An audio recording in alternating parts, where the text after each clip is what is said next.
என் இணைய தமிழ் நண்பர்களுக்கு புரிசைரா சுந்தரின் அன்பான வணக்கங்கள். இந்த வாரம் பங்குச்சந்தைகள் எப்படி இருக்குது அப்படிங்கிறத பற்றி பார்க்க போகிறோம். முதல்ல போன வாரம் என்ன நடந்தது அப்படின்றத பார்த்துருவோம். போன வாரம் இல்லை, கடந்த ஒரு மாதமாகவே எப்படி இருக்குதுன்னா, ஒரு 3 நாள் 4 நாள் தொடர்ந்து இறங்குது. அதுக்கப்புறம் ஒரு நாள் 2 நாள் மேலே ஏறி அந்த லாஸ் எல்லாம் வைப் அவுட் பண்ணுது. திரும்ப 3 நாள் 4 நாள் இறங்குது. ஸோ இப்படியே தான் மார்க்கெட் நடந்துட்டுருக்கு. இந்திய பங்குச்சந்தைகள் பார்த்திங்கன்னா போன வாரம் பார்த்திங்கன்னா அது 3 வாரத்துலேருந்தே தொடங்கி இறங்க ஆரம்பித்து போன புதன்கிழமை வரைக்கும் தொடர்ந்து இறங்கிச்சு. 4 நாள் தொடர்ந்து இறங்குச்சு. போன வெள்ளிக்கிழமை, அதுக்கப்புறம் லாஸ்ட் மண்டே, டியூஸ்டே, வெனஸ்டே, இந்த 4 நாள் தொடர்ந்து இறங்குச்சு. ஆனால் வியாழக்கிழமையும் வெள்ளிக்கிழமையும் பங்குச்சந்தைகள் நல்ல ஏற்றம் கண்டு ஒரு நிஃப்டி வந்து 26,000 மேலே க்ளோஸ் ஆகலை. ஆனால் நிஃப்டி ஃபியூச்சர் வந்து 26,000 மேலே க்ளோஸ் ஆகிடுச்சு. ஸோ இப்படி தான் வந்து மார்க்கெட் வந்து இது வந்து ஒரு கன்சாலிடேஷன் மோடில் தான் இருக்குது. நீங்கள் இந்த என்டையர் டிசம்பர் சீரீஸ் பார்த்தீங்கன்னா 26,000 +300 -300 அந்த ரேஞ்சிலே தான் வந்து இந்த கடந்த ஒரு மாதமாக டிசம்பர் சீரீஸ் ஃபுல்லாகவே ட்ரெண்ட் நடந்துட்டுருக்கு. குறிப்பாக பார்த்தீங்கன்னா அந்த டிசம்பர் மாதம் 26,000 காலு புட்டு ரெண்டுத்தையும் செல் பண்ணிவிட்டு, அதாவது ஷார்ட் ஸ்ட்ராடல் அப்படின்னு சொல்லுவாங்க, அதை செல் பண்ணிட்டு உட்காந்துருந்தவங்களாம் நல்ல சூப்பர் ப்ராஃபிட்டில் இருக்கிறாங்க. இன்ஃபேக்ட் பார்த்தீங்கன்னா போன வாரம் நான் உங்ககிட்ட சொல்லியிருந்தேன், 26,000 கால் புட்டு ரெண்டும் சேர்ந்து வீக்லியில் வந்து 300 ரூபாய் ப்ரீமியமும், மந்த்லியில் வந்து 500 ரூபாய் ப்ரீமியம் இருக்குது அப்படின்னு சொல்லியிருந்தேன். வீக்லியும் பார்த்தீங்கன்னா 26,000 கிட்ட தான் க்ளோஸ் ஆச்சு. மந்த்லி பார்த்தீங்கன்னா அந்த 500 ரூபான்ற ப்ரீமியம் இப்போ கரைஞ்சி போய் ஒரு 250 260 ரூபாய் அப்படின்ற ப்ரீமியத்தில் தான் இருக்குது. இது ஒரு நல்ல ப்ரீமியம். ஒரு நண்பர் ஒருத்தர் வந்திருந்தார் என்னை பார்க்குறதுக்கு. அவர் வந்து, சார் நான் ஆப்ஷன் பையர் அப்படின்னு சொன்னார். அப்படிங்களா, ஓகே சந்தோஷம், எப்படி போகுது அப்படின்னு. எங்கே சார் ஆப்ஷனை பை பண்ணால் இந்த காற்றுல கற்பூரம் கரையிற மாதிரி கரைஞ்சி போகுது சார் அப்படின்னாரு. அந்த மாதிரி இந்த 26,000 ஷார்ட் ஸ்ட்ராடல் செல் பண்ணவங்களாம் நல்ல லாபத்தில் இருக்கிறாங்க. பை பண்ணவங்களாம் காற்றுல கற்பூரம் கரையிற மாதிரி இந்த ஆப்ஷன் ப்ரீமியம் வந்து கரைஞ்சிக்கினே வருது. ஸோ இது வந்து போன வாரம் நடந்த சில முக்கியமான நிகழ்ச்சிகளை நம்ம பார்ப்போம். நம்பர் 1, போன வாரம் வீக்லி கேண்டலில் நிஃப்டி வந்து பாசிட்டிவாக க்ளோஸ் ஆகிருக்கு. அதாவது போன வாரத்துக்கு முன் வாரம் வெள்ளிக்கிழமை என்ன க்ளோசிங், போன வாரம் என்ன வெள்ளிக்கிழமை என்ன க்ளோசிங், அதை பார்த்தீங்கன்னா அது வந்து பாசிட்டிவ் க்ளோசிங். அது வந்து ஒரு green candle. So weekly candle green candle, அது வந்து ஒரு பாசிட்டிவான விஷயம். ரெண்டாவது பாசிட்டிவான விஷயம் பார்த்தீங்கன்னா இந்தியா விக்ஸு ஒரு 9.5 அப்படிங்கிற அளவில் க்ளோஸ் ஆகிருக்குன்னு நினைக்கிறேன். இது வந்து ஒரு மல்டி இயர் லோ. அதாவது விக்ஸ் வந்து இவ்வளவு கம்மியாக இதுக்கு முன்னாடி வந்திருக்கு 1 or 2 டைம்ஸு. பட்டு அது ரொம்ப ரொம்ப ரொம்ப ரேர்.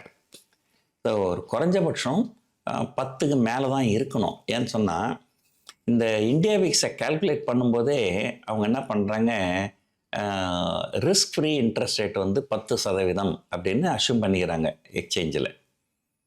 அப்போது ரிஸ்க் ஃப்ரீ ரிட்டர்ன் 10% வச்சு இந்தியா விக்ஸ் வந்து 9.5%னா, ஸோ அடுத்த ஒரு வருஷத்தில் நிஃப்டி ரிஸ்க் ஃப்ரீ ரிட்டர்ன் கொடுக்கறத விட கம்மியான ரிட்டர்ன் தான் கொடுக்கும் அப்படிங்கிறது தான் இதனுடைய அர்த்தம். ஸோ அதாவது என்னன்னா, அடுத்த ஒரு வருஷத்துக்கு பங்குச்சந்தைகள் பெருசாக மேலே போகவும் போகாது, பெருசாக கீழே போகவும் போகாது. அப்படி கன்சாலிடேஷன் மோடில் தான் இருக்கும் அப்படிங்கிற ஒரு எண்ணத்தை தான் இது காமிக்குது. ஆனால் இது வந்து இப்போ இருக்கிற சூழ்நிலைகள் மாறலாம். ஆனால் கண்டிப்பாக எனக்கு தெரிஞ்சு அடுத்த வருஷம் பங்குச்சந்தைகள் என்ன சொல்கிறது, மிகப்பெரிய கிராஷ் வருவதற்கு வாய்ப்புகள் நிறைய இருக்குது. அதை பற்றி அடுத்த வீடியோ ஒன்று நான் போடுவேன். So 2026 big crash. உடனே நிறைய பேர் கேட்பாங்க, சார் நீங்கள் தானே சார் ஒரு மாதத்துக்கு முன்னாடி ஒரு வீடியோ போட்டீங்க, அடுத்த வருஷம் 26,000 வந்து 2026 நிஃப்டி 30,000 போகும் வாய்ப்பு இருக்குது அப்படின்லாம் வீடியோ போட்டுட்டு இப்போ வந்து திடீர்னு ஒரு பெரிய கிராஷ் வரும்னு சொல்கிறீங்க அப்படின்னு சொன்னால் அது சஸ்பென்ஸ். ஏன்னா அது காரணத்தை நான் இப்போ சொல்லிட்டேன்னா அந்த வீடியோவில் அவ்வளோ இன்ட்ரெஸ்டாக பார்க்க மாட்டீங்க.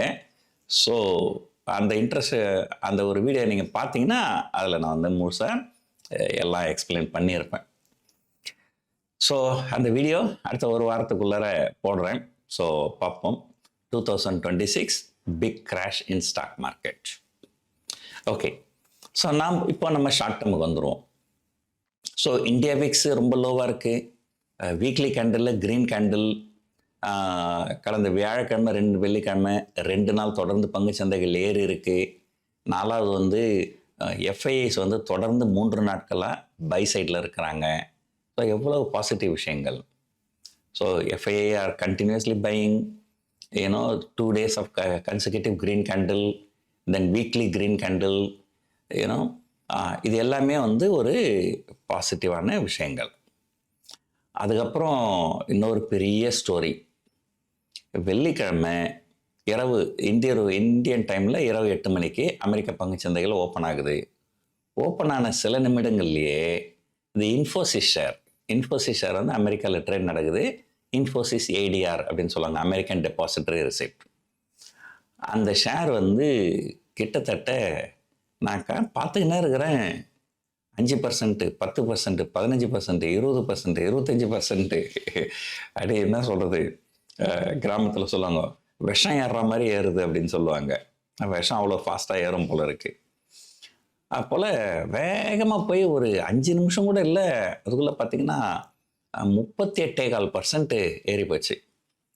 உடனடியாக எக்ஸ்சேஞ்சில் என்ன பண்ணிட்டாங்க, அந்த ஸ்டாக் வந்து பேன் பண்ணிட்டாங்க. ஸ்டாக் ட்ரேடிங் ஹால்ட் அப்படின்னு சொல்லுவாங்க. இந்த ஸ்டாக்கில் யாரும் ட்ரேட் பண்ணக்கூடாது அப்படின்னு சொல்லிட்டு. பாருங்கள், இன்ஃபோசிஸ் கிட்டத்தட்ட 40%. இன்ஃபோசிஸ் 40% ஏறுச்சுன்னா, ஒருவேளை அந்த 40% இங்கே ஏறுச்சுனால் அது மட்டுமே வந்து நிஃப்டி வந்து 500 பாயிண்ட்டை கான்ட்ரிபியூட் பண்ணும். அப்போ நிஃப்டி 500 பாயிண்ட் கேப் அப் ஆச்சுன்னா என்ன ஆகுறது நமக்கு? அதை நிறைய பேர் வந்து கால் ஆப்ஷன்லாம் செல் பண்ணியிருப்பாங்க. ஒரு 5 நிமிஷம் கழிச்சு அந்த ட்ரேடிங் ஹால்ட்டை ரிமூவ் பண்ணிட்டாங்க. திரும்ப விஷம் மாதிரி ஏறுது. அடுத்த ஃபியூ செகண்ட்ஸில் ஒரு ஸ்டேஜில் கண்ணே பூத்து போச்சுன்னு சொல்லுவாங்க. அந்த மாதிரி ஆகிப்போச்சு எனக்கு. 56% ப்ளஸ் கம்மிக்கிறானுங்க. இன்ஃபோசிஸ் 56% ஏறினா என்ன ஆகும்? இப்போ நிறைய பெரிய அல்ட்ரா சென்னை கிளைண்ட்ஸ்லாம் இருப்பாங்க. அவங்களாம் என்ன பண்ணுவாங்க, இந்தியாவில் பொசிஷன் வச்சுருப்பாங்க, கிஃப்ட் நிஃப்டிலையும் அக்கௌண்ட் வச்சுருப்பாங்க. இந்தியாவில் பொசிஷன் வச்சுருப்பாங்க, அமெரிக்கன் மார்க்கெட்லேயும் அக்கௌண்ட் வச்சுருப்பாங்க. இப்போ இங்கே ஒருவேளை இங்கே இன்ஃபோசிஸ் ஷார்ட் அடிச்சு வச்சுருந்தாங்கன்னு வச்சுங்களேன், உடனே என்ன பண்ணாங்க, ஓவர் நைட்டில் கேப் அப் கேப் டவுனுக்கு என்ன பண்ணுறது? இப்போ மார்க்கெட் ஏறுதுன்னா என்ன பண்ணுவாங்க, அமெரிக்காவில் ஏடிஆரில் லாங் போயிடுவாங்க. அப்போது அந்த மாதிரி லாங் போகிறதுனால இன்னொன்று டிமாண்ட் அதிகமாக இருக்கும், பையிங் ப்ரெஷர் அதிகமாக இருக்கும். அதே போல் தான் இங்கே நிஃப்டி ஃபியூச்சரில் ஷார்ட் அடிச்சிருந்தாங்கன்னா மார்க்கெட் ரொம்ப வேகமாக இருந்தனா லாஸ் ஆகிடும் இல்லையா? அதுக்காக என்ன பண்ணாங்க, கிஃப்ட் நிஃப்டியில் லாங் போவாங்க. அதனால கிஃப்ட் நிஃப்டிலையும் டிமாண்ட் அதிகமாக போச்சு. கிஃப்ட் நிஃப்டி பார்த்தீங்கன்னா 300 பாயிண்ட் ப்ளஸ் போயிட்டானுங்க. பார்த்தோன்னே தலை சுற்றுது, என்ன நடக்குதுன்னே ஒன்றும் புரியல. அதுக்கப்புறம் 56% போன உடனே அது ஒரே ஒரு ஃபியூ செகண்ட்ஸ் தான், அப்படியே அங்கேருந்து கீழே விழுந்தது. கீழே வந்து 30%ல் வந்து நின்றுது. 30% வந்து நின்ன உடனே திரும்ப என்ன பண்ணிட்டாங்க, அமெரிக்கன் எக்ஸ்சேஞ்சில் அதை ட்ரேடிங் வந்து ஹால் பண்ணிட்டாங்க. ஹால் பண்ணிவிட்டு ஒரு 5 நிமிஷம் கழிச்சு திரும்ப ஓப்பன் பண்ணாங்க. அதுக்கப்புறம் அங்கேருந்து கீழே இறங்கி ஒரு 8% ப்ளஸுக்கு வந்து அதுக்கப்புறம் திரும்ப 15% ப்ளஸ் போய் அப்படியே ஆடி கடைசியில் எண்ட் ஆஃப் த டேல ஒரு 5.5% ப்ளஸில் க்ளோஸ் ஆச்சு. இது 40% ஏறின உடனே அவ்வளோதான், இந்தியன் சோஷியல் மீடியா எல்லாம் பறக்குது. இந்த பிஜேபி சப்போர்ட்டர்ஸ்லாம் இங்கே வந்து பாருங்கள், விஸ்வகுரு. ஓகே, அது எதனால் ஏறுது யாருக்கும் தெரியாது. உடனே இங்கே வந்து விஸ்வகுருவால் ஏறுது. அப்புறம் நிறைய பேர் என்ன பண்ணிட்டாங்க, புரியல, எல்லாரும் கேட்க ஆரம்பிச்சிட்டாங்க, சார் என்ன சார் நடக்குது, எதையாவது ஒரு காரணத்தை சொல்லணுமே என்ன. அப்போ நிறைய பேர் என்ன பண்ணிட்டாங்க, இந்தியாவுக்கும் யூஎஸுக்கும் ட்ரேட் டீல் சைன் ஆக போகுது. நான் அது வந்து லாஜிக்கே இல்லாத ஒரு விஷயம். ஏன்னா இந்தியாவுக்கும் அமெரிக்காவுக்கும் ட்ரேட் டீல் சைன் ஆச்சுனால் கண்டிப்பாக மார்க்கெட் மேலே போகும், அதில் எந்த டவுட்டும் கிடையாது. ஆனால் எல்லா ஸ்டாக்கும் மேலே போகும். அது எப்படி இன்ஃபோசிஸ் மட்டும் 50% மேலே போகுது, இந்த மீதி எல்லாம் 1% 2% தான் மேலே போகுது. ஸோ அது அது லாஜிக் இல்லை. அதான் அதுக்கப்புறம் பார்த்தீங்கன்னா, இல்லை அக்சென்சர் ரிசல்ட் நல்லா வந்திருக்கு, அது சூப்பராக இருக்குது, அதனால் இன்ஃபோசிஸ் 50% மேலே போகுது அப்படின்னா, டேய் இன்ஃபோசிஸ் அக்சென்சர் ஷேர் நல்ல ரிசல்ட் வந்துக்குது, இல்லைன்னு சொல்லலை, அது நல்ல ரிசல்ட் தான். ஆனால் அந்த ஸ்டாக்கு 2% தான் மேலே போகுது. அக்சென்சர் நல்ல ரிசல்ட் கொடுத்து அது 2% மேலே போகுதுன்னா இன்ஃபோசிஸ் எதுக்கு 50% மேலே போகணும்? இது இது வந்து ஏதோ ஒரு டெக்னிக்கல் கிளிச்சோ அல்லது ஷார்ட் ஸ்குவீஸோ அப்படி இருக்கிறதுக்கு தான் வாய்ப்பு இருக்குதே தவிர ஃபண்டமெண்டலாக எதுவுமே இருக்கிறதுக்கு வாய்ப்புகளே கிடையாது. கடைசியில் வந்து அது இறங்கி ஒரு 5-5.5% தான் க்ளோஸ் ஆகிருக்கு. சனிக்கிழமை இன்ஃபோசிஸ் சார்பாகவும் எக்ஸ்சேஞ்சில் வந்து ஒரு விளக்கம் கொடுத்துருக்குறாங்க. இல்லை மெட்டீரியல் சேஞ்ச் எதுவும் கிடையாது, அமெரிக்காவில் நடந்தது ஒரு அபரேஷன் அல்லது ஏதோ ஒரு ஷார்ட் ஸ்குவீஸாக இருந்திருக்கலாம், மெட்டீரியல் சேஞ்ச் எதுவும் கிடையாது அப்படின்னு சொல்லிட்டாங்க. ஸோ அதனால் கிஃப்ட் நிஃப்டியும் ஒரு 300 பாயிண்ட் ப்ளஸ்லேருந்து குறைஞ்சி வந்து ஒரு 120 பாயிண்ட் ப்ளஸ்ஸு அப்படின்ற அளவில் க்ளோஸ் ஆகிருக்கு. ஸோ கண்டிப்பாக யூஎஸ் மார்க்கெட்டும் நல்லா தான் க்ளோஸ் ஆகிருக்கு, நல்லா மேலே தான் போயிருக்கு யூஎஸ் மார்க்கெட்டு. ஏஷியன் இன்னும் கேட்டிங்கன்னா யூஎஸில் வந்து வாலட்டிலிட்டி இண்டெக்ஸு மோர் தென் 10% கிராஷ் ஆகிருக்கு வெள்ளிக்கிழமை. அதனால் ஆசியாலேயும் பங்குச்சந்தைகள் நாளைக்கு நல்லா தான் ஓப்பன் ஆகும். நிஃப்டி வந்து கண்டிப்பாக 26,000க்கு மேலே தான் ஓப்பன் ஆகும். ஆனால் அது க்ளோஸ் ஆகுமா அப்படின்றது தெரியாது. ஆங்கிலத்தில் ஒரு பழமொழி சொல்லுவாங்க, amateurs open the market, professionals close the market அப்படின்ட்டு. நம்ம க்ளோசிங்கில் பார்க்கணும். க்ளோசிங்கில் 26,000க்கு மேலே க்ளோஸ் ஆச்சுனால் இந்த புல்லிஷ் மொமெண்டம் கண்டினியூ ஆகிறதுக்கு வாய்ப்பு இருக்குது. ஆனால் என்னை பொறுத்த வரைக்கும் அடுத்த வாரமும் அடுத்த வாரம் சொல்லும்போது நமக்கு 2 ட்ரேடிங் செஷன் தான் இருக்குது. மந்த்லி பார்த்திங்கன்னா 6 ட்ரேடிங் செஷன் இருக்குது. ஸோ இதில் 25,700லேருந்து 26,300 வரைக்கும் தான். ஏற்கனவே அப்படி தான் இருக்குது, இதுக்கு மேலே அப்படி தான் இருக்கும், கன்சாலிடேஷன் மட்டும் தான் இருக்கும் அப்படின்னு பார்க்கலாம். ஸ்டாக்ஸ்னு பார்த்திங்கன்னா ஒன்று ரிலையன்ஸு நல்ல புல்லிஷாக இருக்குது.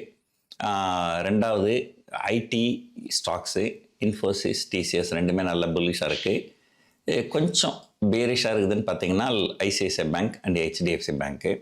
ஏன்னா அது இந்த செபி ரீஜிக்கு இருக்கிறதுனால அது கொஞ்சம் வீக்காக தான் இருக்குது. இன்ஃபேக்ட் பார்த்தீங்கன்னா கடந்த 6 மாதத்தில் பெஸ்ட் பர்ஃபார்மிங் இண்டெக்ஸ்னு பார்த்தீங்கன்னா பேங்கிங் இண்டெக்ஸு. அதில் இருக்கிற ஐசிஐசிஐ பேங்க் 10% விழுந்துருக்குது from the recent high. Worst performing index IT index. அதில் டிசிஎஸ் வந்து shot up more than 10% from the recent low. So இதுதான் வந்து ஐடி இண்டெக்ஸ். நான் ஏற்கனவே சொல்லின்னு வரேன், அது ஒரு கான்ட்ரா பெட்டு. பாட்டம் அவுட் ஆகிடுச்சு, பட் இருந்தாலும் மேலே போகிறதுக்கு ஸ்ட்ரகிள் ஆகுது. ஸோ இப்போ யூஎஸ் மார்க்கெட் நல்லா இருந்ததுனால், குறிப்பாக நாஸ்டாக் நல்லா இருந்ததுனால் இங்கே ஐடி ஸ்டாக்ஸ் மேலே போகிறதுக்கு வாய்ப்புகள் நிறைய இருக்குது. ஸோ பார்ப்போம் அடுத்த வாரம் என்ன நடக்க போகுது அப்படின்ட்டு. ஸோ இந்த வீடியோ உங்களுக்கு பிடிச்சிருக்குன்னு நினைக்கிறேன். இவ்வளோ நேரம் பொறுமையாக பார்த்ததுக்கு நன்றி.